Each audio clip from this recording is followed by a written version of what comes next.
Hello everybody, this is Broken Steel 1228 here today to bring you my top 5 games of 2011. This has been an amazing year for the gaming industry with blockbuster hits coming left and right. So much so that it was really hard to pinpoint which ones to play. But after I sat my controller down finishing my final game of this year, the choices were very clear. See what I did there? So without further ado, let's get this list started. At number 5 we have the final installment in Epic's epic Gears of War 3. Yeah, that was my little epic voice I was trying to do there. You know, I was late to the whole Gears of War party coming in right after Gears 2 was released. So, when I did my homework and finished the final level in Gears 2, I was really pumped for Epic to come out with a new game. And 2 years later, they answered me with what is supposed to be the last in the game franchise. Being the finale to a series is a hard thing to live with, but Gears 3 did a spectacular job in reminding me why I love this franchise and why I am sad that it might be the last. But with all the negativity put aside, Epic definitely finished with a blast, going all out on every aspect. Graphics, dialogue, and gameplay are all great, adding to what is in my opinion the best game in the series. With an amazing campaign that felt like an appropriate farewell, and an amazing new beefed up horde mode and fixed multiplayer that had me invested in multiplayer for the first time, it's really hard to imagine Gears of War 3 not in my top 5. Coming in at number 4 is Dead Space 2. You know, with all of these great games out, a few get left behind and forgotten, especially ones from the first quarter of the year.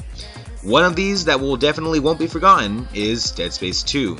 I am a huge fan of freaking the fuck out of me, so I was definitely going nuts for this sequel, adding nice traditional survival horror aspects and adding a great atmosphere and story that just freaked the hell out of me and intrigued me at the same time. This series definitely delivers for horror fans, but also has enough greatness for gamers who just want to have fun. Minus a weak attempt at trying to break into the multiplayer arena, this game brought what was so great about the last one and just amplified it to the max. Bringing in a larger area, new enemies that just made me scream in fear, and for once gave Isaac a voice and a more involved part in the storyline was all that was great. When all was said and done with Dead Space 2, I knew I was given the first taste of what 2011 had to offer, and I wanted the full meal. Number 3 is Portal 2. Whether it's combustible lemons, potatoes, or space, what isn't there to love about Portal 2? However, once in this list, I wasn't really hyped for this one. I had played the first Portal, and although it was a great game, I didn't really have any big expectations for a sequel. How wrong I was. Yes, people complain about it having a short campaign, but you know what? This short campaign has done more for me than most games of this generation has. The puzzles, the environment, and the music are all great, and move me in just the same. But what makes Portal 2 stand out the most is its story and characters. Cave Johnson, Wheatley, and GLaDOS are in my opinion the greatest characters of 2011, and by God do they deserve it. I don't know how many times I have quoted Johnson's Lemon speech, or hell, just anything that J.K. Simmons brought to him. Same goes for Stephen Merchant on Wheatley. The fact that just 3 characters can gain such a huge reaction on me, the player, in such a small amount of time is amazing, not to mention the great story that they are all woven around with. I seriously can't get tired of Portal 2, and it's a good thing that I put it on the top 3 of my list, or else... Do you know who I am? I'm the man who's gonna burn your house down with the lemon. I'm gonna get my engineers to invent a combustible lemon that burns your house down. Fighting people. He says what we're all thinking. Right before number 1 is Batman Arkham City coming in at number 2. Again, I was late to the hype surrounding Arkham Asylum. I thought it would just be another Batman game. If only I had a time machine so I can go back to myself in 2009 and slap myself across the face and say, how wrong you are! Rocksteady should really be given any game when it comes to taking a well-established universe and adding one of the best stories to it. Arkham Asylum was a step in the right direction, but Arkham City was miles ahead of what its predecessor did, bringing tons of characters from Batman's Rogue Gallery and implementing it into the game in a way that just felt great. It's one of the reasons why this game works so well. The controls are all finely tuned that there are just hardly any problems with the gliding, fighting, and Batman's signature utility belt. It just further immerses you into actually feeling like the Dark Knight himself. I am still, 2 months since the game released, still remembering the ending to the game which just stuck with me for days on end.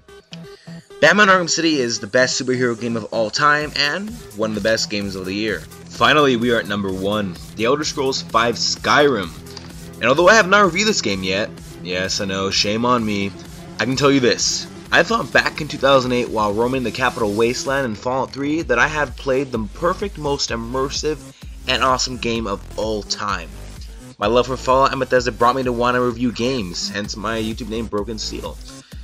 But I can assure you that after roaming the mountains of Skyrim, that The Elder Scrolls Skyrim is not only the best game of 2011, I will go as far as to call it the best game of this generation.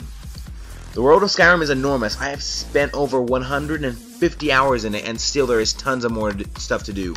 Combat is rock solid, allowing customizable dual wielding with magic and swords. The story, while it is short, is great, but Skyrim gets even better once you play all of the guild quest lines. The Dark Brotherhood, Thieves Guild, College of Winterhold, and more are just a few of the hundreds of quests you can complete in the world. Because, in all honesty, that's what it is, a world. Bethesda has done their job by making me feel comfortable in Skyrim. It has a sort of magical feeling I haven't gotten from a game in a while. There's still so much that this game has to offer, and since I'm not doing a top 5 worlds, I might as well put Skyrim in the #1 spot for my game of the year in #1. So from Broken Steel 1228, I give Skyrim 2 thumbs up. Thank you all for watching. This has been a really fun yet hard list to make. But next week, it's going to be a lot easier, seeing as I'm already at work on the top 5 most anticipated games of 2012. Next year's going to be a big one, so I'm going to pinpoint what will be my highlights of the year so far. So please go to my channel and subscribe so you can watch the video as soon as it's uploaded. And also, like and comment on this video. I really enjoy reading your comments, and just comment on what was your favorite games of the year. If you liked my video, if you agreed with my opinions, then drop a comment in the box below. This is Marcel from Broken Steel 1228 signing out, and I'll catch you guys on the digital side.